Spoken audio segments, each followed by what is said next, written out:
جاؤ میں تم سے ناراض ہوں، تمہیں کیا میری پرواہ۔ آج ان تمام باتوں کو بھلا کر اس حدیث پر عمل کیجیے گا۔ چپکے سے خاوند کا ہاتھ اپنے ہاتھ میں پکڑ کے برملا یہ کہہ دینا ہے، واللہ لا اذوق غمسا حتی ترضی۔ پیارے نبی صلی اللہ علیہ وسلم نے ایک بڑا ہی رومانٹک، لولی، اور ایک میں کہتی ہوں کہ جو ایک بونڈ ہوتی ہے نا، ایک ایلفی جوڑ دینے والے تعلق کو، اس کا کردار ادا کیا۔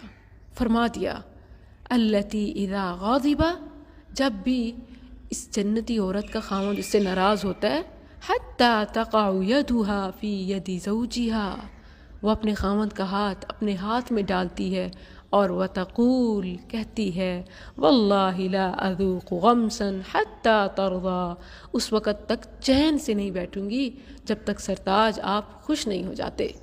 کیا بات ہے، سبحان اللہ۔